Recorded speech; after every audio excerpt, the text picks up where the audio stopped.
한 1시간, 한 50분 동안 이제 이론 강의를 쭉 하고, 그리고 10분 쉬고, 그리고 나머지 한 30분 정도는 그 리빙랩 얘기를 많이 들어왔잖아요. 그죠? 우리가 하나 지금 같이 한번 미션을 한번 해보는 거예요. 그냥 자유스럽게 얘기하고 막 하는 건데 재밌을 것 같아요. 그래서 최대한 재미있게 진행할 수 있도록 하고요.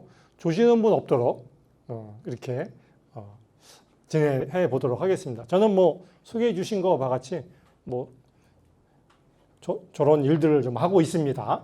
그냥 참고만 해주시고요. 그래서 먼저는 여러분들의 생각을 한번 물어보는 거예요. 맨 마지막에 다시 한번 또 투표하는 게 있습니다. 이것부터 한번 백지 상태에서 한번 시작해 보도록 하겠습니다. 오늘 이렇게 진행을 할 텐데요. 자, 다 핸드폰을 꺼내시고, 다 핸드폰을 다 끊으세요. 핸드폰을 꺼내시고, 자, 한 번도 빠짐없이, 자, 요거를 들어가면은, 요거를 사진으로 이렇게 좀 카메라로 이걸 딱 비추면은, 여기 들어갈 수 있게, 투표할 수 있게 들어갈 수 돼 있습니다.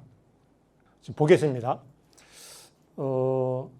앞선 강사님들도 탄소중립 자원순환을 얘기하면서 현재의 경제의 문제에 대해서 많은 얘기를 하셨을 거예요. 그래서 여러분들이 그래도 어떻게 생각하냐 하지만은 한 약 70%는 16분 중에 70% 정도가 경제성장도 중요하지만 점차 개발을 줄여 나가야 된다. 그래야 폐기물이 적게 줄어드니까 이런 생각. 대다수는 경제성장의 개발에 대해서 그렇게 동의하지는 않는 뭐 개발 만능주의 뭐 이런 건 아닌 것 같아요. 뭐 그렇고요. 그 다음에 열병합발전소가 어떻게 생각하냐 하니까는 47%는 필요하다. 약 30%는 필요 없다. 한 23%는 잘 모르겠다라고 되어 있습니다. 그래서 필요하다, 열병합발전소가 필요하다고 이렇게 한 반 정도가 그렇게 되시네요. 그 다음에 폐기물, 어쨌든 폐기물이 나오면은 돌리고 사용하더라도 맨 마지막에는 소각 아니면은 매립 두 가지 방법밖에 없거든요. 이것에 대해서 어떻게 생각하냐 하니까는 거의 대부분 약 76%는 소각하는 게 맞다. 뭐 이렇게 판단을 하셨습니다. 매립에 대해서는 매립보다는 소각을 선호하는 것으로. 만약에 그런다면은 분산형 발전소, 재생에너지 분산형 발전소 뭐 이렇게 하게 되면은 조그만 발전소들이 많아질 텐데, 지역에 많아질 텐데, 만약에 익산에 발전소를 건설할 경우에 어디다 해야 되느냐 하니까는 도시 외곽, 농촌 지역에 설치하는 게 맞다. 아니다. 도시 한복판에 발전소를 건설해야 된다 이런 생각도 갖고 계십니다. 그 다음에 이거 뜨거운 논쟁 쟁점 중에 하나인데 소각장 문제, 쓰레기를 아까도 조금 전에 보시지만은 쓰레기는 폐기물은 소각하는 게 맞다라고 하면 그렇다면 소각장이 필요하잖아요. 이런 부분에 대해서 어떻게 생각하냐니까 쓰레기 소각량이 늘어날 것이므로 바람직하지 않다. 양성화하는 것은 바람직하지 않다. 불법 소각을 줄이려면 소각장을 만드는 게 필요하다. 소각장을 양성화해야 된다. 어쨌든 필요하다라는 것입니다. 그 다음에 숲의 자원에 대해서 어떻게 생각하냐 물어보니까는 거의 비슷하네요. 숲을 보호해야 된다. 아니다. 활용해야 된다. 반반인 것 같아요. 자, 이 정도로 같이 여러분들의 생각이 어떤지 일단 들었습니다. 서로 확인했고요. 이따가 다시 한번 맨 마지막에 다시 한번 투표를 한번 해보도록 하겠습니다. 자, 그러면 강의를 시작하도록 하겠습니다. 원론적인 건데요. 여러분들의 나이가 있지만은 지구에도 나이가 있지 않습니까? 여러분들이 건강할 수도 있고 건강하지 않을 수도 있고 지구 또한 건강할 수도 있고 건강하지 않을 수도 있는데 모두가 다 동의하듯이 지구는 건강하지 않다고 생각하시죠? 그러면 그거를 이제 생명지수로 이렇게 과학자들이 많은 조사를 통해서 발표를 하고 있습니다. 2020년도에 지구생명 보고서라는 것을 발표를 했습니다. 거기에는 지구의 생명지수, 지구의 건강지수라고 볼 수 있겠죠. 건강지수가 마이너스 68%다. 우리의 목표는 적어도 0으로는 만들어야죠. 그죠? 0%. 더 이상 나빠지지도 좋아지지도 않는 그 중간선인 0을 만드는 게 목표인데 그게 가능할 거냐? 지금 같은 상황에서 개발과 성장을 통해서 개발과 성장을 멈춰야지만 그만큼 지구의 생명지수가 점점 좋아질 텐데 쉽지 않을 것 같다. 그런 이유는 자료에서 보시는 것과 같이 지구 생태계의 자원의 자라나는 속도보다 1.7배 빠르게 우리 인류가 소모하고 있다고 합니다. 그러니 당연히 지구를 파먹고 있으니 지구 생태계의 건강이 나빠질 수밖에 없는 것이죠. 예. 그래서 뭐 탄소 중립 얘기는 뭐 많이 하셨으니까는 이거는 넘어가도록 하겠습니다. 이 탄소 중립을 위해서는 석탄화력이라든가 화석연료라든가 이런 것들을 덜 떼야 되는데 그걸 덜 떼면은 경제가 안 돌아가니 산업이 안 돌아가니 이러지도 저러지도 못하고 있는 상황입니다. 여기서 재미있는 얘기를 하나 해드리겠어요. 발전소에서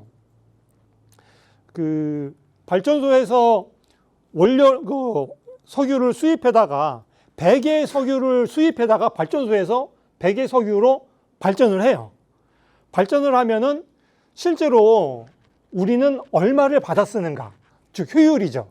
100의 에너지를 투입했는데 우리가 쓰는 에너지는 몇 프로일까? 이걸 많은 과학자들이 연구를 했어요. 여기 보면은 실제로 우리가 쓰는 거는 30% 내외.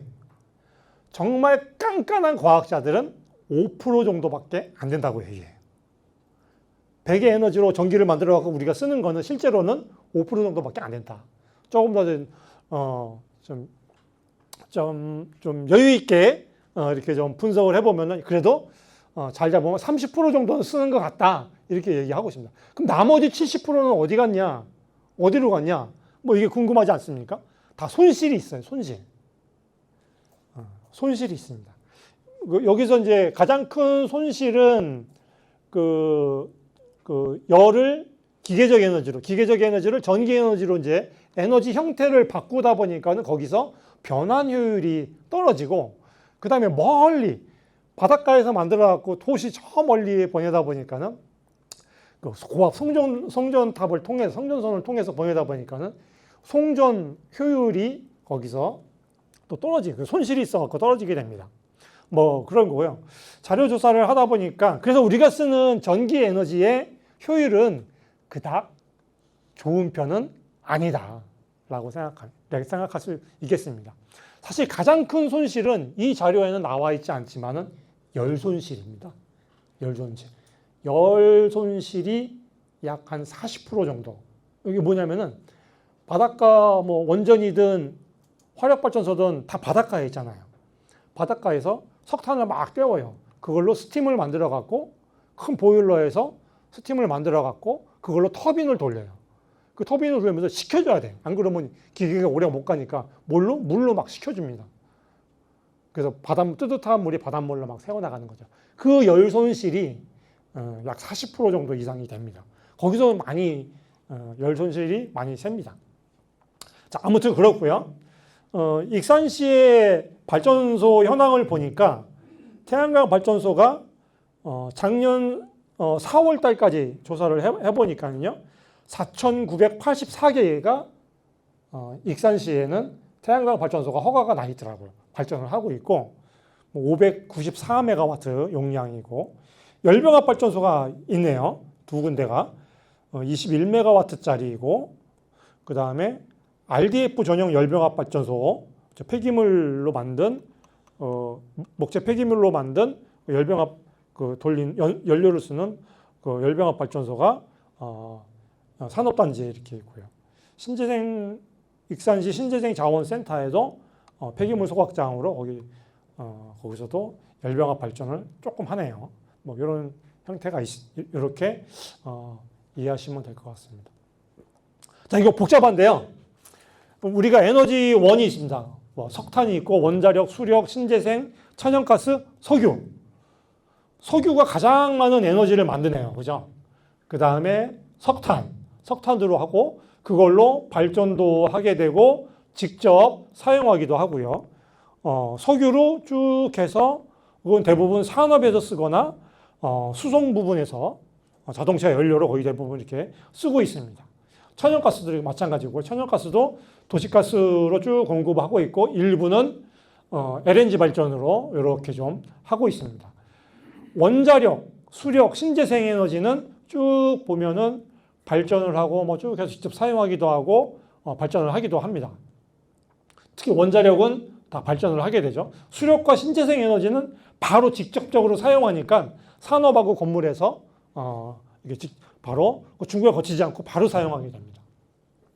자, 요거를 보시면 돼요.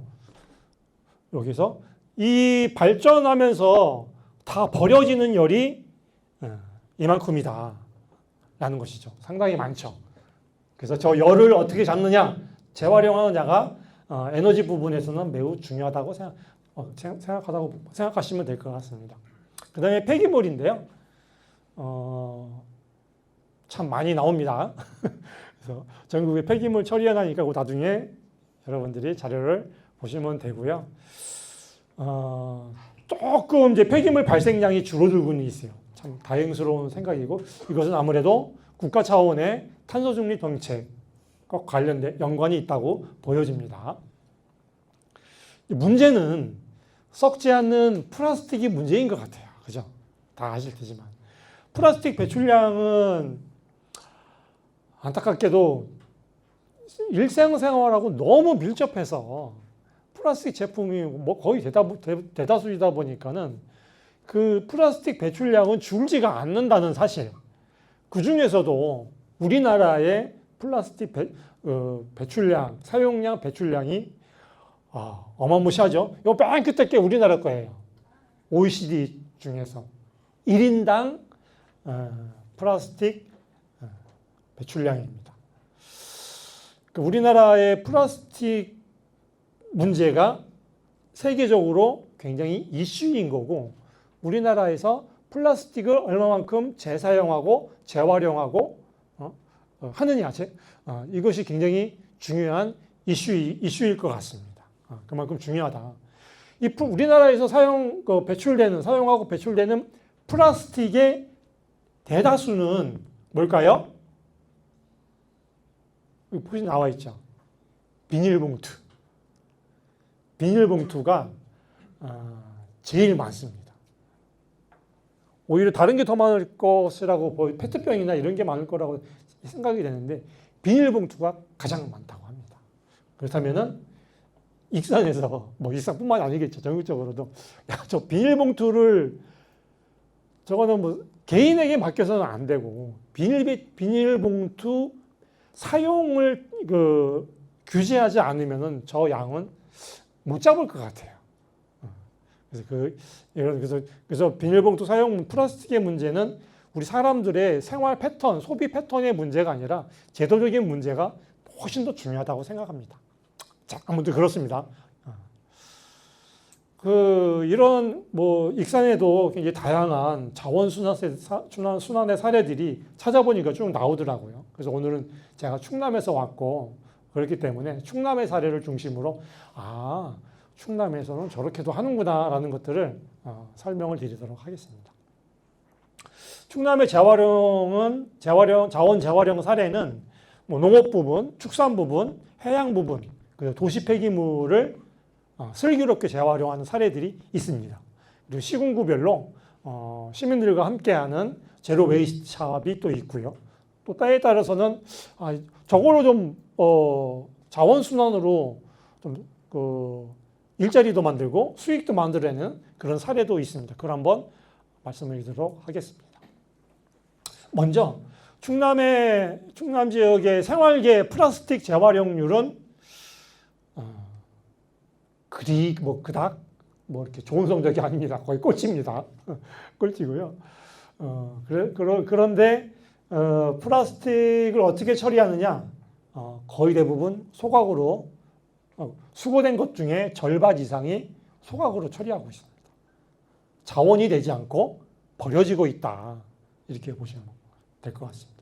이런 부분에서 착안을 해서 많은 자원 재활용과 관련된 아이디어, 이런 아이디어, 그리고 도전들이 이어지고 있습니다. 농업 부분, 폐기물은 주로 농업에서, 어업에서, 임업에서, 그 다음에 상업 부분에서 배출되는 것, 그 다음에 아파트에서 배출되는 것, 이렇게 크게 5가지로 이렇게 구분할 수 있을 것 같아요. 다들 다 정말 심각합니다. 특히 이제 어업에서 배출되는 것은 약 87%가 플라스틱이라고 합니다.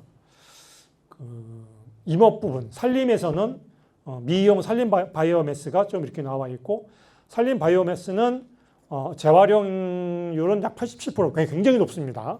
이거는 보시면 될 것 같습니다. 자, 먼저 축산 사례를 보도록 하겠습니다. 이건 청양에 있는 칠성에너지라는 축산 폐기물 처리 업체예요. 이곳은 둥그런 게 있죠. 둥그런 게 있다라고 하면은 저거는 바이오가스를 만드는 곳이구나 이렇게 이해하시면 됩니다. 바이오가스를 만드는 것이고요. 여기서는 청양군에서 발생하는 돼지 분뇨 전체량을 이곳에서 다 소화합니다. 그래서 그거를 다 수거해서 여기서 계속 바이오가스를 만드는 거고요. 그 옆에 비닐하우스가 있습니다. 비닐하우스에 토마토도 심기도 하고 여러 가지 작물을 많이 심는데요. 여기서 보시면 여기서 가스를 만들어서 가스를 만들어서 발전하는 곳이고요. 발전하는 곳을 쭉 관을 통해서 이 주변 농가에 열배관을 다 묻었어요. 그래서 이 주변 농가에 저기서 발생하는 폐열, 바이오가스 발전을 하게 되면 거기서 열이 나오는데 그 열을 뜨거운 물로 식혀갖고 버리지 않고 그 뜨거운 물을 저 주변 농가에다가 다 보내줘요. 그럼 저 주변 농가는 바이오가스 발전은 1년 내내 하기 때문에 겨울에도 온수, 뜨거운 물이 나오는 거죠. 그거를 계속 해갖고 난방을 하는 거예요. 그래서 그렇게 사용하고, 그 다음에 주변 또 농가에다가 여기서 나오는 모든 과정을 다 거치고 나오는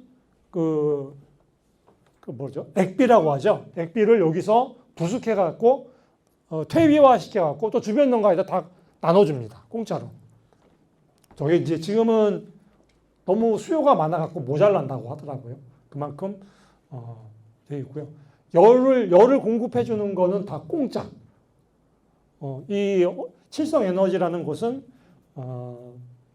전기 판매, 돼지 분뇨 처리 수익으로만 이렇게 수익을 남기고 있습니다. 아주 설계가 제가 몇 번 다녀왔는데 설계가 아주 잘 되어 있습니다. 자원순환형 방식으로 설계가 잘 되어 있습니다. 똑같은 사례인데 논산에도 하나 바이오가스 설비가 있거든요. 거기도 거의 똑같은 설비인데 거기는 열을 자원순환을 못해요. 열을 주변 농가에 보내주고 싶은데 보내주지 못하고 있습니다. 설계를 잘못한 거죠. 그래서 오히려 그런 게 더 손해인 것 같습니다. 이런 사례들이 있고요. 그래서 전국적으로도 굉장히 잘 지어지고 잘 활용하고 자원순환, 축산 자원을, 폐자원을 잘 활용한 사례로, 에너지로 잘 활용한 사례로 이렇게 꼽고 있습니다. 청양의 칠성에너지. 자, 이렇게 사이클을 만들어서 다 살아요, 다. 주변 농장도, 축산 농장에서는 분뇨 처리 걱정 안 해도 되지. 농가에서는 한겨울에도 농사 지을 수 있어서 수익이 올라가지. 칠성에너지는 여러 가지 버려지는 것 없이 모든 것을 다 활용할 수 있으니 경제성이 올라가고 참 잘 되어 있는 사례입니다. 그 다음에 여기는 이제 보령시에 있는 한 산림 산촌 마을인데 이 마을에는 지금도 계속 도전하고 있고 보령시 청소년들 대상으로 탄소 중립 게임 뭐 이런 것들을 청소년들과 이런 게임 탄소 중립 게임을 만들어서 아이들을 초대하거나 가서 정말 그 플라스틱 뭐 종이 버려지는 종이 나무들을 이용해서 게임 도구를 만들어 갖고 이렇게 하는 프로젝트를 쭉 계속 진행을 하고 있고요. 보령의 어느 한 아파트하고 아파트에서 나오는 플라스틱을 다 모아서 그걸로 가공업체에다가 주고 그걸로 이 농촌마을 개화 1, 2 마을에서 필요한 용품을 만들어 갖고 찍어 갖고 그걸 보내주고요. 그럼 이 개화 1, 2 마을에서는 아파트 주민들에게 뭘 보답을 해야 되니까 그럼 내 김장을 담아서 다시 아파트 주민들에게 나눠주는 이런 그래서 도는 거죠 한 바퀴. 아파트 폐자원을 농촌에서 쓰고 농촌에서 다시 먹거리로 이렇게 아파트에 주는 그런 프로그램을 진행하고 있습니다. 그래서 아파트 주민들이 이 마을에 갈 때 그 보령시에서 운영하는 수소버스 한 대를 이렇게 줘갖고 그거 타고서 각자 개인차 타고 가는 게 아니라 수소버스로 왔다 갔다 해주고 뭐 이렇게 해도 그래서 재밌는 것이고요. 요거는 충남 사례는 아닌데 전국에 하나밖에 없는 사례라 충북 사례입니다. 임업 폐기물, 즉 나무죠. 버려지는 나무를 연료화해서 연료화해서 여기서 이게 보일러예요. 보일러고 요 뒤에 살짝 보이네요. 요거 뒤에 조그마한 발전기가 하나 있습니다. 열병합 발전이죠. 요 보일러로 2개 마을의 70가구에 난방수를 공급합니다. 저거 하나가, 요 보일러 하나로. 저기 위에는 이제 연료 저장고인데요. 버려지는 나무를 파쇄해갖고 목재 칩, 엄지손가락만한 목재 칩으로 다 파쇄해서 건조하고 있는 겁니다. 저기서 자동으로 다 일로 공급이 돼요. 이게 지금 작년도에 완공이 돼갖고 한겨울을 보내고 지금 올해 이제 여름철을 좀 지내고 있습니다. 나중에 여러분들이 에너지 기행, 뭐 선진지 우리나라 에너지 자립마을 갈 때 태양광은 뭐 요새 뜨는 태양광으로 유명한 동네가 태양광으로 돈 버는 마을이 여주시의 이름이 생각이 안 나네. 여주 구양리의 구양리 햇빛발전소 거기를 한번 가시면 좋을 것 같고요. 거기는 태양광으로 마을 발전소를 여러 군데 만들어 갖고 한 달에 작년 기준으로 한 달에 1,000만 원 순수익 그걸로 마을 기금을 만들어서 마을 복지를 위해서 사용하고 있고 여기는 여기 충북 괴산이거든요. 충북 괴산 에너지 자립마을 이렇게 치면은 이 사례가 딱 뜰 겁니다. 여기도 마을에서 마을 협동조합을 만들어서 마을 협동조합이 이 시설을 운영하고 있어요. 이렇게 해서 마을 수익을 가져가고 수익을 발생시키고 주민들에게는 뭐 난방비를 좀 저렴하게 해주고 여기서 발전소가 있다고 하지 않습니까? 조그맣게 그 발전소로 발전 수익도 얻어내고 있습니다. 그래서 임업에서 나오는 폐기물을 이렇게 에너지로 활용할 수도 있다. 이렇게 보시면 될 것 같고요. 그 다음에 충남에는 이제 해양 폐기물 사례인데 바닷가에 플라스틱 폐기물이 엄청 많다고 했잖아요. 그 보령시 오천면에 그 어느 한 마을인데요. 학성 1위. 보시면 삽시도구나. 삽시도하고 학성 1위가 있는데요. 가장 재미있게 주민분들이 버려지는 그 폐기물, 어촌에서 나오는 폐기물을 악기로 만들어 갖고 그거로 막 돌아다니면서 공연도 하고 막 이런 게 있었고요. 뭐 어구를 이용해서 뭐 탁자를 만들기도 하고 다양한 기념품을 만들어서 하는 이런 사례가 좀 있습니다. 이런 사례, 해양 폐기물을 활용하는 사례. 그 다음에 좀 더 크게, 좀 더 많이 좀 하기 위해서 여러 군데가 협력을 해갖고 좀 더 많이 걷어서 좀 더 많이 잘 만들어서 특히나 이제 캠핑 용품으로 이렇게 만드는 프로젝트를 진행하고 있기도 합니다. 그 다음에 이제 제품을 만들었으면 소비자들이 이용을 해야 되잖아요. 그래서 꽤 많은 곳에서 제로 웨이트 숍을 만들어 갖고 이렇게 하고 있습니다.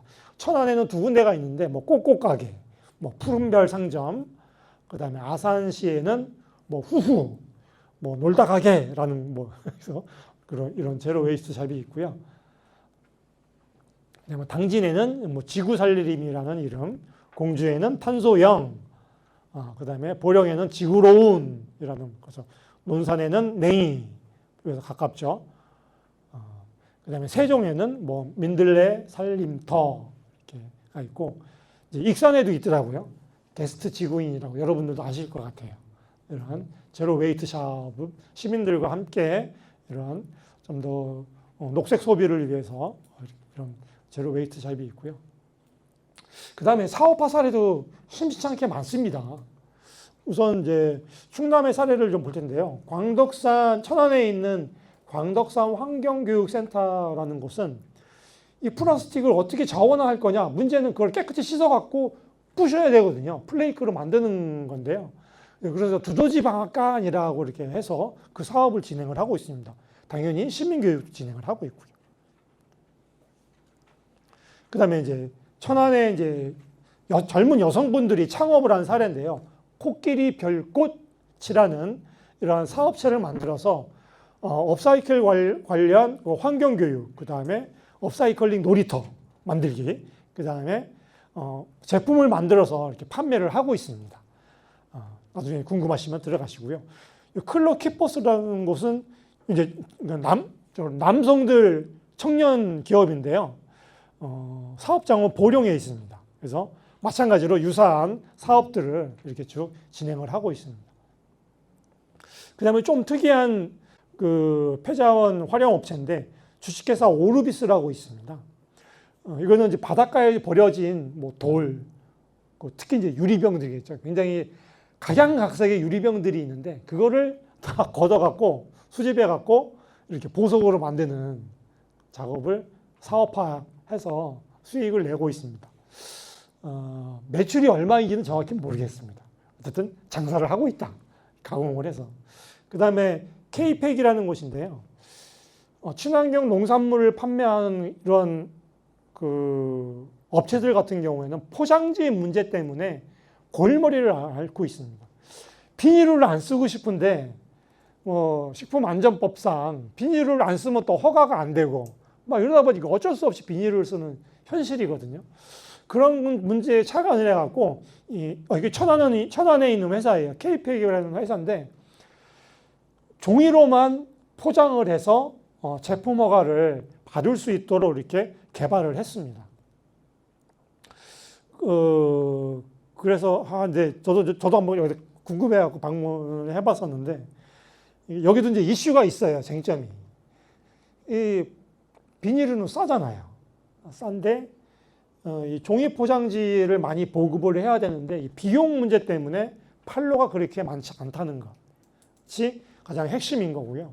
이런 부분들이 좀 제도적으로 정부 지원으로 조금 보조를 해주면은 아까 제일 많이 배출되는 비닐봉지의 양을 좀 줄일 수 있지 않을까 이렇게 생각합니다. 그래서 결국엔 탄소 중립, 자원순환을 통한 탄소 중립을 위해서는 정부 지원, 제도적인 개선과 정부 지원이 없으면은 사실 그 그래프를 꺾이기는 쉽지 않다 이런 생각을 늘 가져보게 됩니다. 이 외에도 여러 가지 이렇게 협동조합, 온양실험실이라고 아산에 있는 건데요.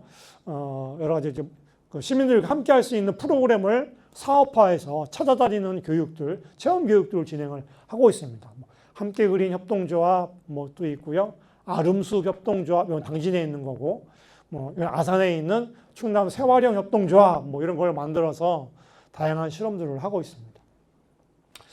정책 사업들은 워낙 많습니다. 지자체별로. 여러분 다 아실 거예요. 익산도 있습니다. 충남은 여러 가지 그 자원 순환과 관련된 정책 사업 중에 플라스틱과 관련된 것도 한 가지만 소개해 드릴게요. 블랙 야크하고 협업을 한 건데요. 물론 블랙 야크가 충남만 한 건 아니에요. 플라스틱이 충남에서만 나오는 것이 아니기 때문에 전국 광역 지자체들하고 협력을 맺어서 플라스틱을 이용해서 옷을 만드는 사업을 하고 있는 거고요. 그래서 폴리에스터를 플라스틱으로 페트병으로 폴리에스터를 만들어서 그걸로 만든 제품을 플러스틱이라고 이렇게 이름을 명명하고 그 옷을 만들어서 판매하는 사업을 하고 있습니다. 이거는 페트병을 그냥 버려서 소각하는 것이 아니라 플라스틱 폐기물을 50% 이상이 소각한다고 했잖아요. 아까 그것이 아니라 소각하지 않고 옷을 몇 번 더 플라스틱을 굉장히 오랫동안 사용할 수 있도록 만드는 것이기 때문에 저는 바람직하다고 생각을 하고 있습니다. 소각량이 줄어드니까요. 그 다음에 플라스틱 생산량이 줄어들 수 있으니까 매우 유익한 거라고 보고 있습니다.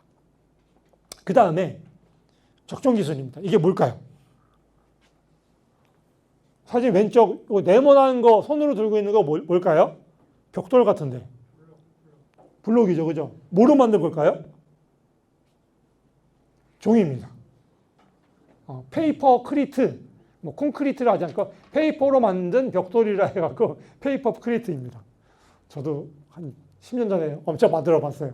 그 옆에 거, 오른쪽 거는 뭘까요? 지푸라기 같은데요, 그죠? 네, 지푸라기 양탄자. 지푸라기로 이렇게 양탄자를 만드는 거고요. 그 밑에 거 요거 저게 뭘까요? 저게 여긴 없나? 극장 가면 있는 거. 네, 뭐라고요?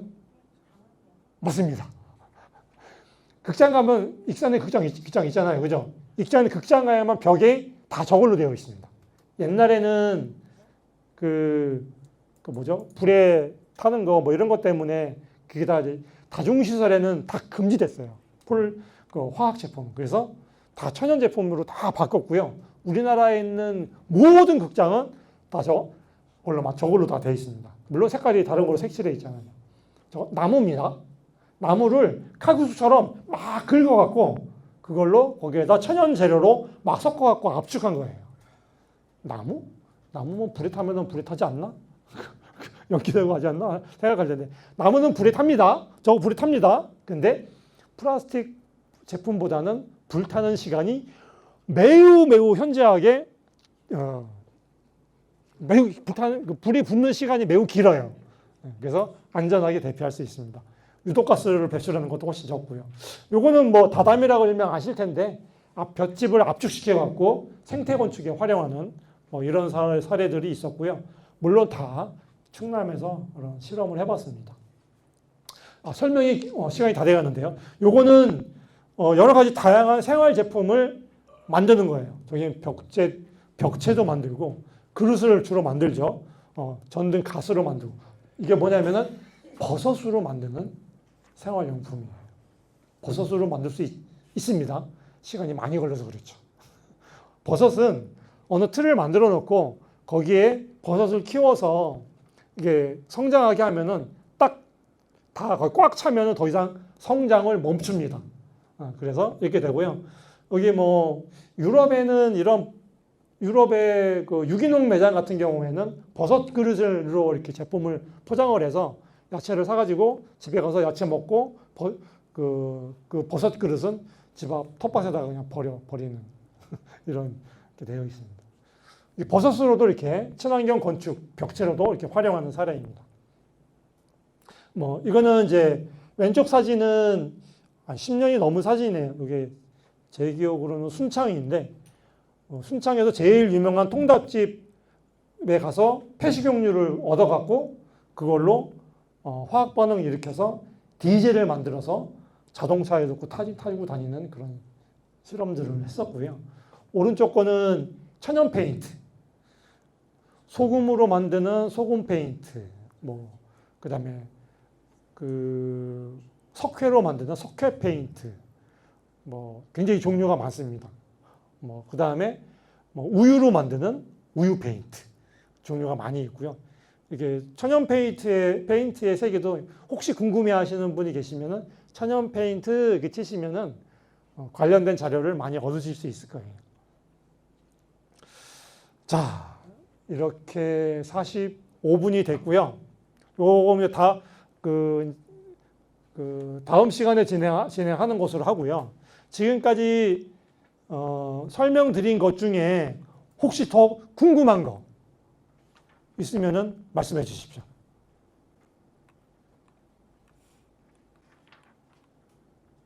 바이오가스 이거 활성 에너지 있잖아요. 바이오가스. 네, 저기 악취 문제 없나요? 혹시 가보셨으니까 냄새가 악취. 제가 바이오가스 플랜트를 여러 군데 다녔는데 거기에 계신 분들은 일하시는 분들은 냄새 안 난다고 해요. 냄새 안 난다고 하는데 가면 냄새 나거든.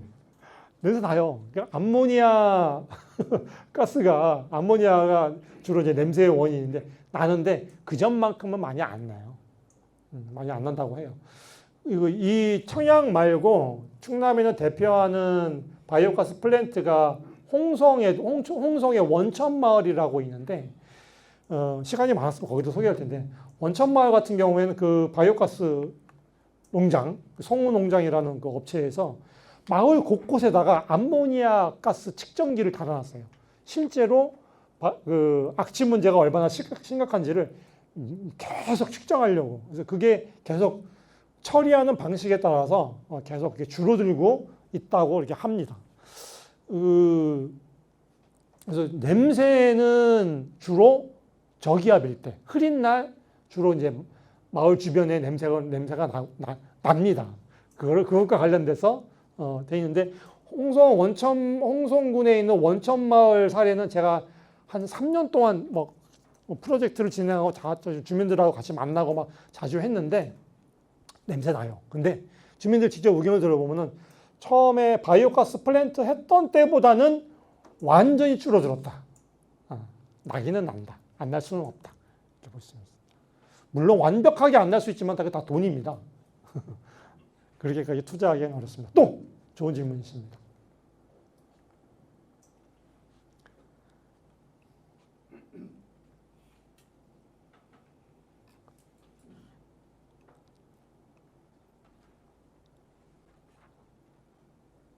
익산에 게스트 지구인 한번 가보셨나요?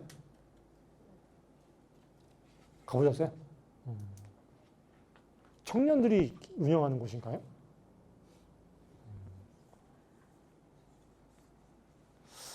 자, 이렇게 간단하게 사례 중심으로 내용은 없는데 내용까지 설명하려면 너무 길어서요.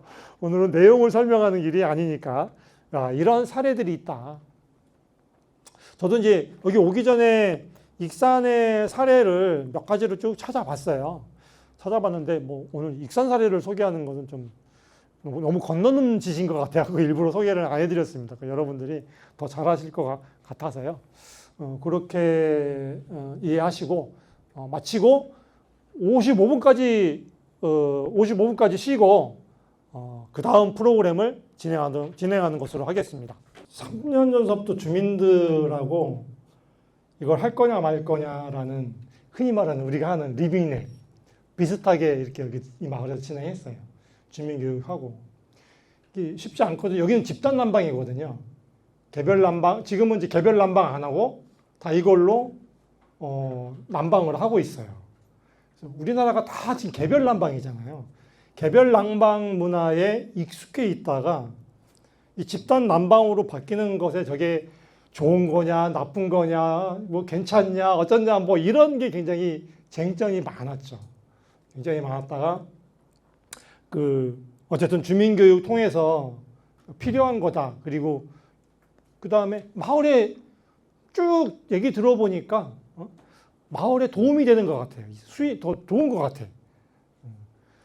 그래서 그리고 또 보니까 더 편하고 뭐 겨울철에 뭐 연료 걱정 안 해도 되고 막 그런 것 때문에 그래도 이제 모르니까는 또 돌다리도 두드려보고 간다고 막 그런 그런 그 우여곡절도 있었고 이게 다 완공이 되고 나서 지금도 계속 하고 있습니다. 문제는 여기서 어떤 이슈가 또 있었냐면요. 나무를 어디서 가져오냐. 마을 70여 가구인데 두 개 마을이 앞에서 70여 가구인데 그 나무를 어디서 갖고 오냐 확보할 수 있느냐 뭐 이런 문제가 있었어요. 그리고 그 나무를 아까 그 숲에 있는 나무를 보존해야 되느냐 활용해도 되느냐 뭐 이런 이슈가 있듯이 이 마을 주민들도 그 환경적으로 좀 나무를 원료로 쓰는 게 문제가 있는 거 아니냐 뭐 이런 얘기들이 이제 있어 왔었어요.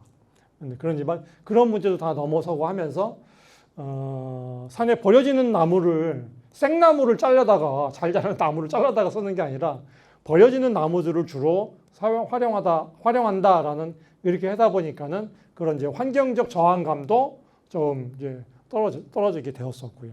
그렇게 하면서 주민들과 함께 여러 가지 걸리는 문제점들을 쭉 했어왔고 가장 큰 문제가 환경적 문제하고 비용 문제인데 환경적 문제도 문제가 없었고 개별 또 환경적 문제로는 이제 나무의 문제가 있지만 또 하나는 배기가스의 문제였어요. 배출가스.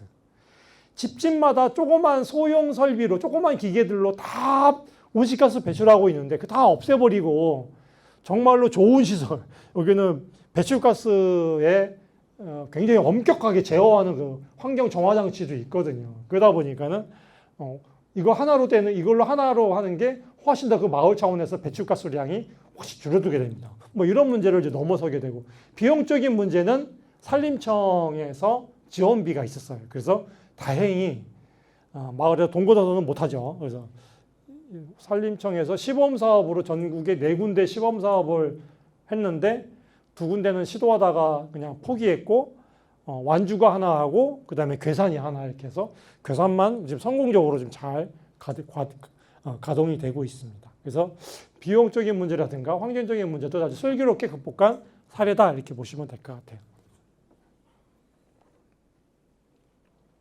자, 55분이네요. 자, 그러면 두 번째 시간으로 가도록 하겠습니다. 자, 우리가 실제 그동안은 이제 주로 이제 말만 들었는데 이제 여러분들의 시간이에요. 여러분들이 우리가 이제 하나의 마을 주민들이다, 뭐 지역사회 구성원들이다 생각하시고 한번 저하고 한번 얘기를 진행해 보도록 하겠습니다. 혹시 이 자리에 나는 좀 기술적인 면에도 좀 밝은 편이야 라고 계신 분 계십니까? 엔지니어 출신.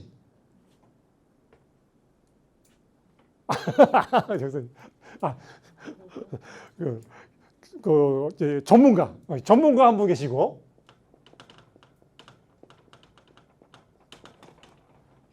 리빙랩은 한 사람이 못해요. 죽었다 깨도. 여러 사람이 모여야 되거든요. 혹시 이 자리에 언론인, 혹시 기자 활동을 했거나, 없어요? 나 한번 그 인터넷 언론에 뭐 기사 써본 적 있어. 한 분 계시고, 자, 언론도 있고, 또, 우리가 리빙랩을 하려면은, 자, 우리가 농촌 폐기물, 이게 다 익산 사진이에요. 농촌에 있는 영농 폐기물이 특히 비닐. 이거 어떻게 할 거예요? 우리가 농촌이라고 생각하고, 농업인이라 생각하고 한번 이걸 한번 풀어보는 거예요. 이게 많죠? 별의별 거 다 있죠, 그죠? 네. 우리가 저걸 어떻게 해결해야 되는 것인지, 저거를 폐기물이 아닌 자원으로 만들기 위해서는 리빙랩이 필요해요. 모든 방법은 여러 가지가 있을 수 있어요.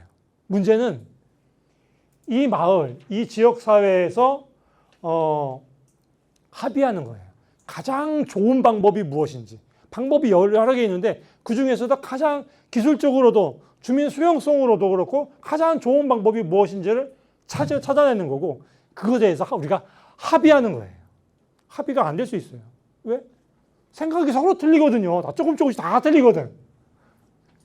그러면은 그것을 틀린 점들을 그러한 생각의 차이들을 좁혀 나가는 과정이 리빙랩에 굉장히 중요한 것이고요. 그래서 거기서 뭐 10개의 방안이 나왔으면 10개를 5개로 줄이고 5개를 갖고 또 2개로 줄이고 남은 2가지에서 어느 걸 할 것인지를 이렇게 방법을 찾아내는 방법이 중요합니다. 그리고 방법을 이걸로 한번 해보자라고 했을 경우에는 그 다음에 이제 실천을 해야죠.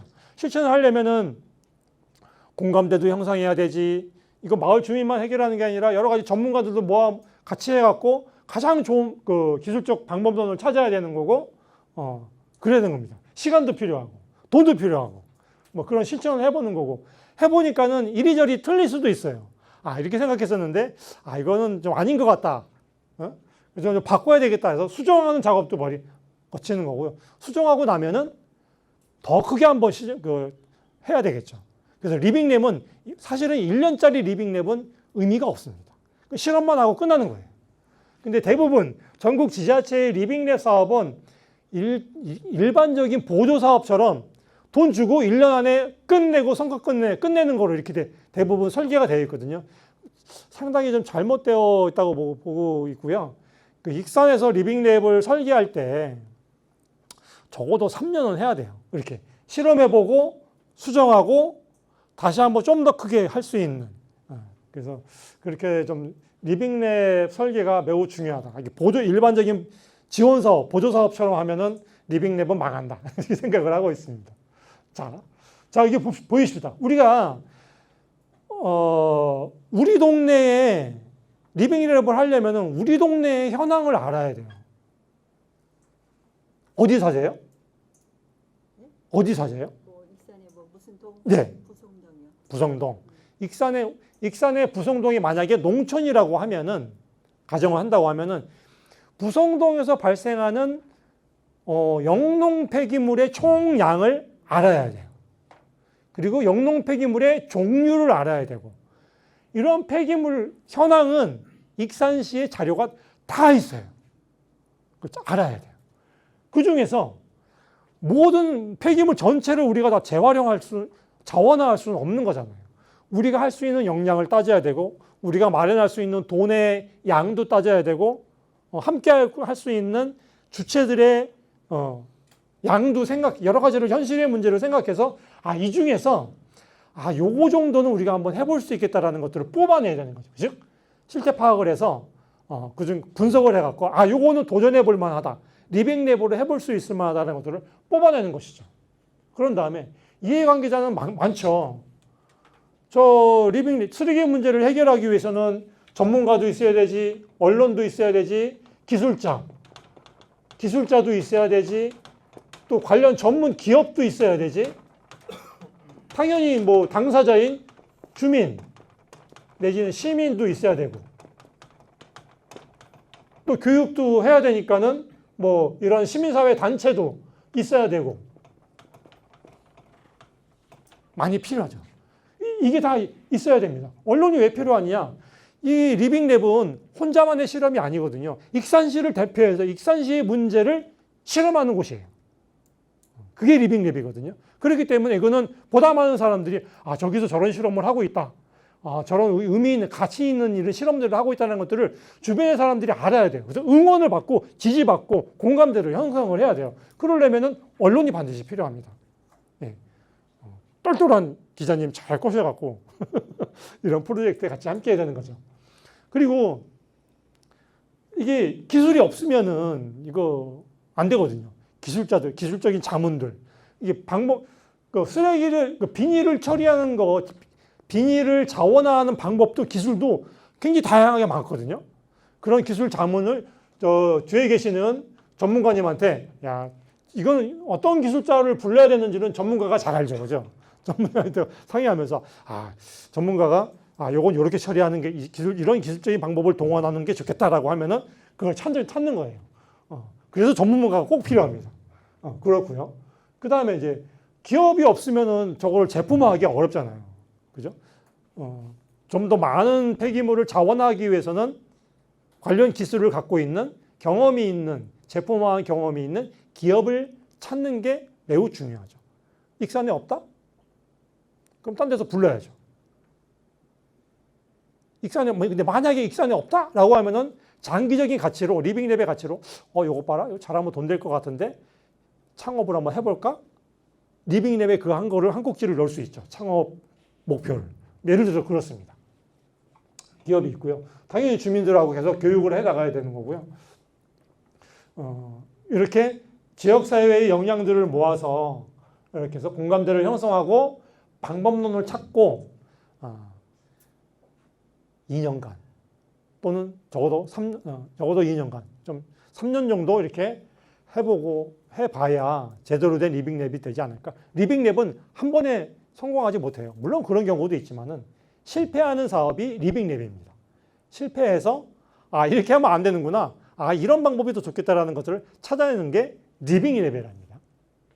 그래서 처음에는 실험할 때는 완성된 형태로 진행하는 게 아닙니다. 여기서 저 비닐을 이용해 갖고 한번 연료를 만들어 보자. 바이오 중유를 만들어 보자. 예를 들어서 그런 프로젝트를 좀 한다고 했을 경우에는 조그맣게 만들어 봐야 돼. 처음에는. 실험을 해 봐야죠. 만드니까 뭐 100의 비닐로 연료를 만드는데 수율이 뭐 70%밖에 안 나오더라. 50%밖에 안 나온다더라. 뭐 그런 실험 결과가 나오면은 리빙랩 프로젝트는 한번 고민을 더 해봐야 될 것 같아요. 그죠? 돈도 많이 들어가거나 뭐 이런 문제가 있을 것 같아요. 그렇게 해서 방법을 찾는 것이 이게 저 혼자만 계속 떠드네. 자, 그 다음으로 한번 좀 더 가깝게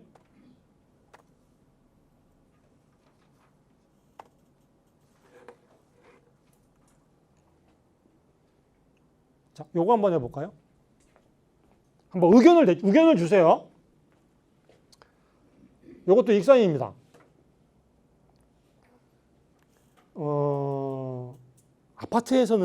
아파트는 주로 소비하는 공간이고 그렇기 때문에 폐기물이 많이 나오죠. 그죠? 당연히 소비하는 공간이기 때문에 폐기물이 많죠.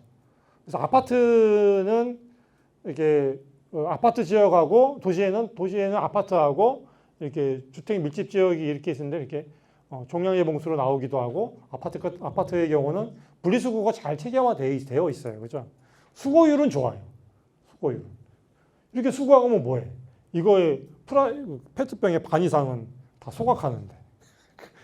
그게 참 안타까운 현실입니다. 그럼 어떡할까요, 이거를? 어떻게 쓰면 좋겠어요? 이 중에서 우리 요 페트병을 갖고 한번 얘기를 한번 해볼까요? 익산에 페트병 재활용 업체가 있나요? 없구나. 당연히 수거업체는 있을 테고. 그러면은 우리는 시민들이니까 시민들이 자발적으로 페트병을 재활용하는 사업을 리빙랩으로 해도 되겠네요? 어떻게 생각하세요? 페트병 재활용 익산 리빙랩 뭐 이런 사업 해볼만 할까요? 돈 많이 들어가요. 전국에 페트병을 재활용하기 위한 이러한 시민운동, 시민사업 사례가 있고 대표적인 게 성남이에요. 잘 하고 계시는데요. 물론 다른 데도 좀 있지만요. 그 페트병 제가 중요하게 생각하는 거는 빅산에서 100의 페트병이 만들어지면은 반은 수거가 되고 반은 소각이 되잖아요. 반 소각되는 그거를 우리가 찾아내야죠. 그걸 자원화해야 되는 거죠. 그게 중요하다고 생각을 하고요. 대부분 아파트 사시죠, 그죠? 농촌 주택에 사시는 분, 단독주택. 단독주택. 거의 대부분 아파트예요. 그러니까는 늘상 보는 것이고요. 아까 맨 처음 자료에 보면은 익산의 정확한 자료는 아직 모르겠지만 익산에서 발생되는 플라스틱 발생량이 100이라고 쳤을 경우에 전국 통계를 보면 어쨌든 57%가 다 그 중에 소각된다고 했으니까 익산도 크게 다르지 않을 거예요. 그래서 반은 수거되고 반은 재활용되고 반은 소각된다. 그럼 소각되는 것을 자원화하는 게 더 맞지 않을까요? 그죠? 그렇기 때문에 익산에서도 전 세계가 마찬가지예요. 그래서 그렇기 때문에 익산도 도시에 여러분들이 도시에 살고 계신다고 하면은 플라스틱의 문제는 익산시의 자원순환, 탄소 중립과 관련된 매우 중요한 이슈 중에 하나라고 생각합니다. 그런 의미에서 어떤 형태로든 시민들이 주체가 돼서 플라스틱을 자원화하는 그런 리빙랩은 필요할 것으로 보입니다. 다양한 아이디어가 있겠죠. 뭐 가장 대표적인 게 충남에도 있지만은 생활상에서 활용할 수 있는 제품들을 계속 어쨌든 만들어내는 거거든요. 근데 문제는 맨 처음에 그 성남시나 아니면 다른 지역의 사례를 보면 천안의 사례도 마찬가지고요. 그 사례를 보면은 맨 처음에 하는 일은 페트병을 거들어 다니는 일이에요. 페트병을 수거하는 것을 체계화하는 거예요. 체계화라는 것은 처음에는 서로 약속하는 거예요. 니네 페트병 얼마나 나와? 현황 파악을 하면은 어디서 주로 많이 나오는구나. 어느 매장에서 많이 나오는구나. 어느 업체에서 나오는구나. 이런 거 쭉 알 수 있어요. 그럼 이런 데 갖고 금방 말씀하신 다른 데하고 계약 관계가 맺어져 있어. 시장 관계로 딱 재편되어 있는데 빼고 그런 데 없는 것들을 찾아갖고 새로 우리 시민들이 리빙랩 프로젝트를 끌어들이는 거예요. 니네에서 나오는 거 우리가 가져갈게. 수거할게. 협약 맺고. 뭐 이런 것들을 쭉 모아내면은 조금 더 자원 순환율을 높일 수 있겠죠. 그럼 모아낼 때 지켜야 될 게 많아요. 겉에 붙은 거 비닐로 다 떼야 되죠. 뚜껑 다 따야죠. 닦아야지. 세척해야지. 이런 준비는 누가 하느냐. 이런 비용 때문에 수거율이 낮은 거예요. 라벨 다 떼내고 뚜껑 떼내고 세척하는 것 때문에. 이거 인건비 때문에 일반 기업에서 잘 안 하는 거예요. 그거 우리 시민들이 해야죠. 시민들이 협동해서 그 어려운 거 너희들이 못하면 우리 시민이 한다. 더 나아가면은 시민기업을 만들어갖고 지원도 좀 받고 해갖고 운영하면은 더 좋지 않을까 이런 생각을 합니다. 맨 처음에 하는 일이 그렇게 모아갖고 다 조각내요. 플레이크로 만드는 거죠. 그래서 거의 대부분 충남의 사례로 말씀드린 그런 여러저런 그 기업들, 조그만 단체들 보면 다 플라스틱 그 플레이크로 만드는 거 기계도 있죠. 분쇄기, 플라스틱 분쇄기가 다 갖고 있어요. 물론 성남에도 있고 이런 플라스틱 재활용하는 운동하시는 데는 분쇄기를 다 갖고 있습니다. 그러면은 익산도 하나 있어야죠. 그거부터 사는 거 또 이슈가 될 것 같다. 뭐 그런 방법들이 필요한 거고요. 그리고 나서 그거를 우리가 분쇄기를 사갖고 그 플레이크로 만들었다. 아주 복잡한 과정을 가지고 플레이크로 만들었다. 그건 좀 비싸게 팔아요. 그거는 어지간한 데에서는 다 사가요. 플라스틱 업체에 다 사가요. 또 돈이 되거든요. 그런 방법을 찾을 수 있겠다라고 생각을 해봅니다. 물론 이제 폐기물의 종류가 폐기물을 자원으로 만드는 것이 우리한테 필요한 것이고요. 어쨌든 가장 중요한 것은 한 가지 방법은 없다. 여러 가지 방법이 있다. 그 여러 가지 방법 중에서 우리 지역 사회에 도전해 볼 만한 가장 현실적인 방법을 찾는 것. 누가? 전문가와 주민들의 의견과 이런 의견들을 들어서 방법을 찾는 거고. 한 가지 방법이 아니고 여러 가지 방법이 있는데 여러 가지 방법들을 비교 검토해 보면서 도저히 안 되면은 시범적으로 두 개를 다 한다든가 이렇게 해보는 거고. 그래서 좀 합의하는 과정들이 필요해요. 그리고 실천하는 것이고요. 실천하면 반드시 수정사항이 생깁니다. 100% 완성된 형태, 이게 성공 가능한 뭐 이런 실험들은 없거든요. 말 그대로 리빙랩이 실험이잖아요. 그렇기 때문에 수정 과정이 반드시 필요하고요. 그것을 바탕으로 해서 좀 더 큰 계획과 사업으로 추진해 나가는 것이 리빙랩의 방법이 아닐까 생각을 합니다. 지난주에 성대골 사례 쭉 얘기 들으셨죠? 성대골 한번 구경 가셔도 될 것 같아요. 근데 구경 가면은 볼 게 없어요. 눈에 보이는 건 없어요. 다 숨어있지. 그 성대골의 그 어마어마한 스토리가 곳곳에 다 들어있기 때문에 눈에 보이는 건 그렇게 많지 않습니다. 그래서 다른데 뭐 관광지 갔을 때 와 멋있다 뭐 이런 거는 못 느끼신 거고요. 성대골은 아시아에서 아주 자랑할 만한 에너지 전환, 자원순환의 대표적인 사례라고 이해하시면 좋겠습니다. 정말 고생 많이 하셨어요. 일자리도 만들고, 발전소도 마을에 조그만 발전소도 막 만들고, 참 큰 일을 하고 있습니다. 자, 그렇고요. 또 하나. 아까 뭐 충북 괴산 얘기했는데,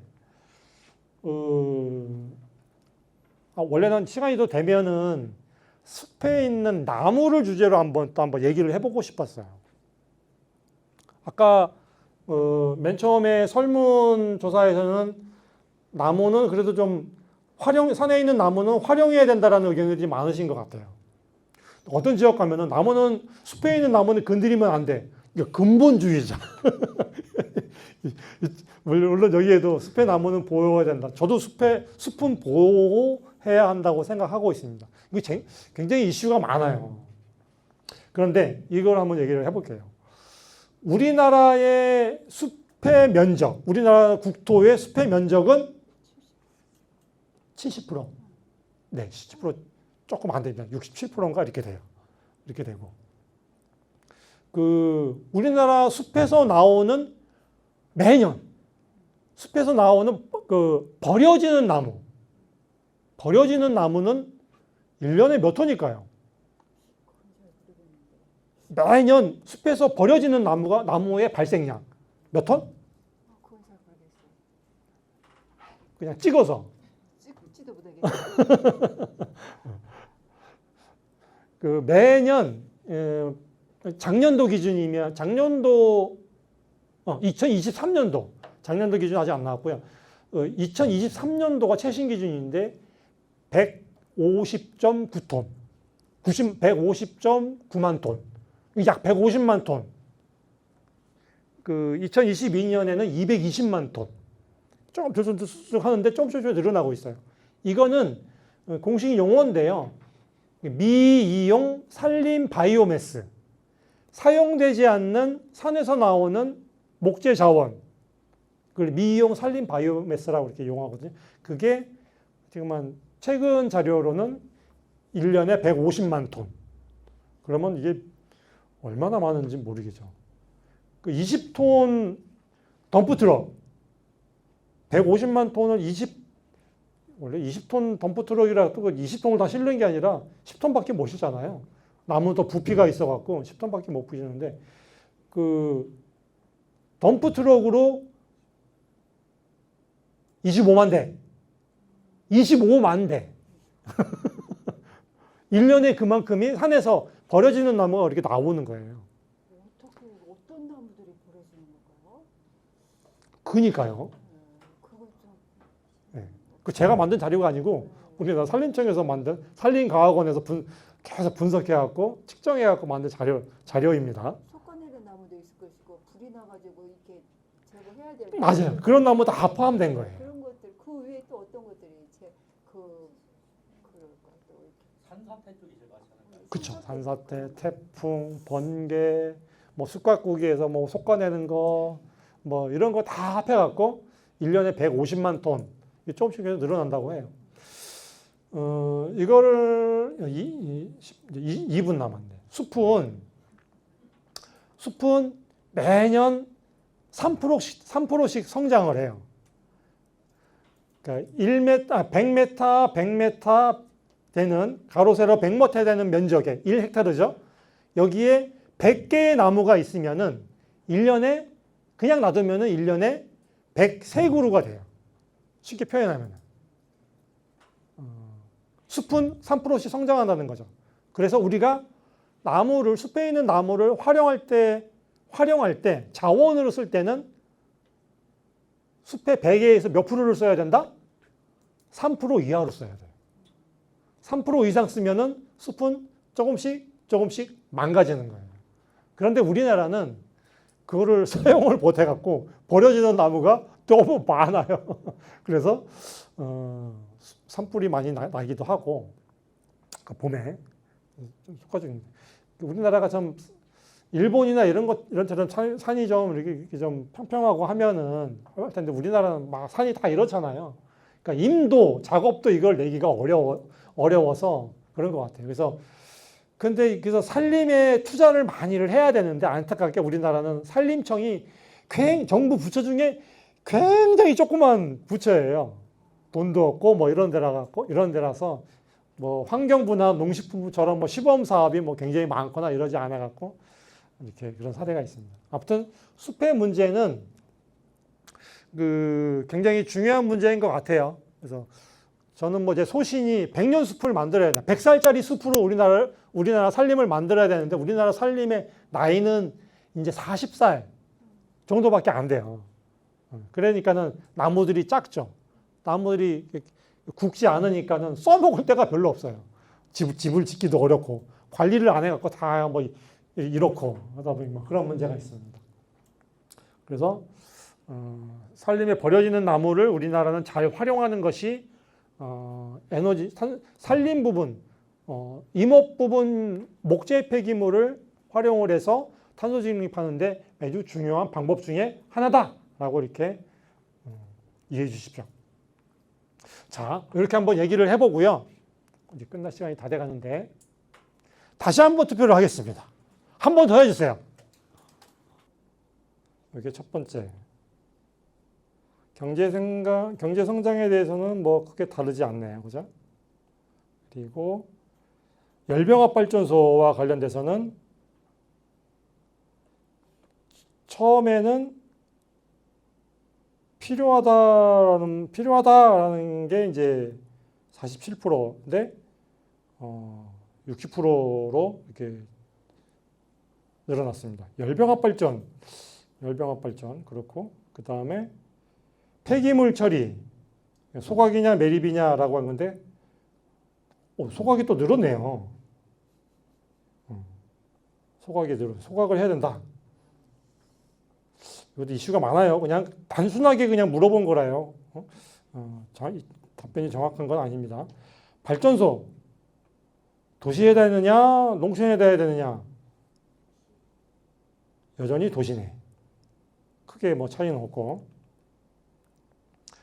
소각장 양성화는 처음에는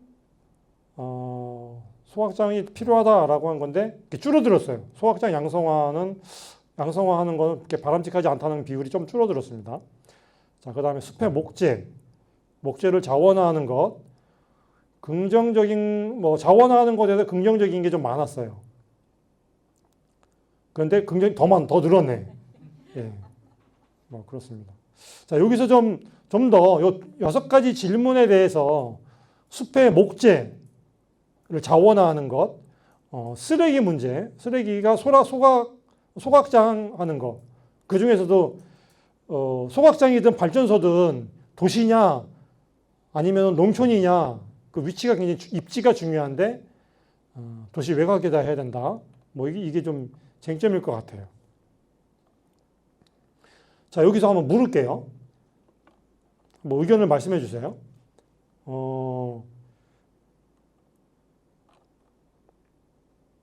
왜 소각이 필요하다고 이겁니다. 이거는 폐기물을 돌리고 사용하고 그리고 나서 더 이상 어떻게 사용하기 없었을 때는 두 가지를 선택해야 되잖아요. 그죠? 그때 소각이냐 매립이냐 그거를 말씀드리는 거예요. 혹시 매립이 더 낫다라고 생각하시는 분의 의견, 본인이 안 했더라도 한번 왜 매립이 더 낫다고 생각하시는지. 저 개인적인 의견은 저도 소각이에요. 왜냐하면 기준이 있어요. 여러분들도 기준이 다를 수 있어요.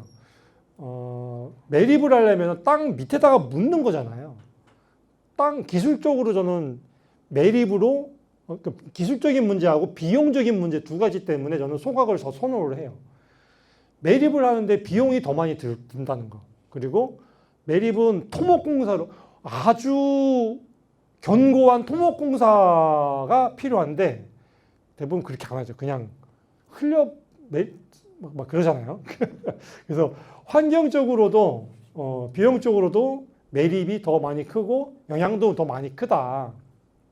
지하는 땅에 묻으면 관리를 잘 안 하게 되잖아요. 근데 소각은 뭐냐면은 소각과 관련된 후처리 기술, 그 다음에 배출 관련 기술이 훨씬 더 많이 발달되어 있어요. 화석연료를 떼어온 우리 인류 아닙니까? 그러니까는 잘 떼요. 불을 잘 떼갖고 기술이 매립하는 것보다 소각 관련돼 갖고 환경적으로 제어하는 기술이 훨씬 뛰어납니다. 잡을 수 있다는 거죠. 그런 면에서 저는 이제 소각 방식을 원하고요. 그런 점 차이점이 있고 그렇다면 이건 이렇게 물을 수 있어요. 두 번째 질문에서 여러분들이 응답하신 건데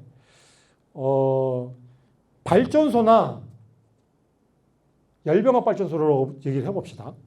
폐기물을 이용해서 열병합 발전, 이걸 연소시켜 갖고 뜨거운 물, 스팀을 만들어 갖고 발전하는 거. 익산에도 그거 있습니다. 그런 발전소를 건설할 경우가 왜 도시 외곽에 왜 해야 돼요? 좀 환경적으로 문제가 되니까. 사람 많은 곳에다가 배출가스 나오는 시설이 들어가는 게 깨름직하니까. 그죠? 저 여기서 한번 스스로에 대해 이런 질문을 해야 될 것 같아요. 에너지 자립은 해야 되잖아요. 그죠? 에너지 자립은 우리 집에, 더 넓혀서는 우리 마을에, 그리고 우리 동에, 그리고 익산시에 에너지를 자립하는 거거든요. 그러려면 발전소가 있어야 돼요. 익산에 발전소가 있어야 돼요. 우리가 발전만 하나? 사람이 사는 곳이니까 폐기물이 있잖아요. 폐기물 처리 시설은 우리 익산에 있어야 돼요. 우리 동네에 있어야 되고 우리 마을에 있어야 되는 게 저는 원칙이라고 생각합니다. 그런 의미에서 이거는 이제 질문을 좀 이렇게 했기 때문에 이제 이렇게 대입이 나온 거고요. 대부분 이렇게 저렇게 질문을 하시면은 농촌 발전소나 폐기물 처리 시설은 다 농촌으로 생각을 해요. 어촌이나. 그런 이제 탄소 중립 시대를 살아가는 익산 시민들은 그런 생각을 안 했으면 좋겠다 해서 한번 이 생각을 물어봤습니다. 그래서 익산시 에너지 자립률이 몇 프로 되는지는 모르겠어요. 좀 더 많은 태양광 에너지, 그 다음에 열병합 발전소 이런 것들이 만들어졌는데 그러려면은 익산에 보다 많은 발전소가 필요하다. 40%요. 60%를 우리가 이제 앞으로 더 만들어야 돼요. 그렇죠. 그런가 보군요. 여기서 제가 이제 오늘 열병합 발전소를 좀 물어봤어요. 어디 갔지? 열병합 발전소는 열과 전기, 난방과 전기를 같이 할 수 있는 발전소를 말하는 겁니다. 전기만 생산하는 게 아니라 난방과 온수를 만들어내는 그런 걸 열병합 발전소라고 합니다. 그리고 이제 숲 문제는 이렇게 좀 많이 좀 바뀌었어요. 숲의 목재를 자원하는 것. 뭐 당연히 생나무를 잘 자라는 나무를 베라 뭐 이런 의미는 안 담겨 있는 것 같아요. 아까 제가 말씀드린 것처럼 숲에 버려지는 나무를 자원화하는 것은 매우 중요하고 거기에 대해 대부분 교육 전보다 교육 후에 좀 더 긍정적으로 좀 바뀐 것 같습니다. 여러분들이 이제 앞으로 올해든 내년이든 익산시에서 리빙랩 프로젝트가 지원 사업이나 보조 사업이 진행될 것 같아요. 기본 계획 세우고. 여러분, 누가 리빙랩 나가서 주민들하고 해야 되는데, 물론 여러분들이 같이 리빙랩을 하나의 프로젝트로 하나 정해갖고 할 수도 있어요. 근데 여러분들은 주민들하고 찾아다니면서 리빙랩을 지도하고 방법론을 알려드리고 필요한 사람들을 모으고 이런 역할들을 여러분들이 하셔야 되거든요. 강사가 되는 거예요, 여러분들이. 컨설팅을. 그런 역할을 하셔야 되기 때문에 이번 리빙랩 이런 학교를 통해서 환경학교를 통해서 좀 더 다양한 정보를 좀 익히고 정부의 리빙랩 관련된 다른 사례들이 굉장히 많아요. 굉장히 많습니다. 그런 사례들을 먼저 쭉 리스트업 해갖고 한번 보시는 것도 굉장히 큰 공부가 될 것일 것 같아요. 실제로 익산에서 리빙랩 프로젝트를 진행한다고 했을 경우에 그 리빙랩을 컨설팅 해주는 사람 인력이 얼마나 있느냐가 굉장히 중요하거든요. 그래서 여러분들이 그런 일들을 하실 거라 내년부터 바빠지실 것 같아요. 돈도 좀 될 것 같고. 그런 면에서 자료를 많이 찾아보는 것이 중요하다. 뭐 이런 생각을 마지막으로 해보게 됩니다. 자, 이렇게 해서 재미없었지만은 나 이렇게 강의를 재미없게 할까? 다 같이 한번 영상 보고 마치도록 하겠습니다.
예.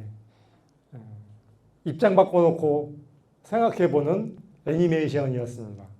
인류와 자연을 바꿔놓고 하다 보니까 이대로 가면은 이대로 개발과 성장을 좀 더 바꾸지 않으면은 실제로 인류가 박물관에 멸종 인류 이렇게 박물관에 전시되는 이런 끔찍한 미래를 이렇게 재미있게 만화로 이렇게 애니메이션으로 이렇게 풀어본 것이었습니다. 자, 오늘은 사례 중심으로 리빙랩으로 특히 이제 패자원을 이용을 해서 어떻게 리빙랩 프로그램을 할 수 있을지 맛만 살짝 본 것 같아요. 그래서 나머지 몫은 이제 이후에 여러분들이라고 생각이 됩니다. 뒤에 이제 김세원 박사님이 이미 잘 하시잖아요. 그래서 탄소 중립 기본 계획이 막 이제 완성되어 가고 있는 중이라고 이렇게 얘기 들었습니다. 거기에는 중요하게 리빙랩, 탄소 중립을 하려면 리빙랩이 필요하거든요. 리빙랩을 거기에 담겨 있다고 하니까 그 리빙랩 역량을 여러분들이 좀 더 쌓으면서 내년부터 발로 뛰는 이제 익산 시민 활동가들, 리빙랩 활동가들이 되시기를 기원하면서 다음에 기회가 된다면 또 만나 뵙도록 하겠습니다. 수고하셨습니다.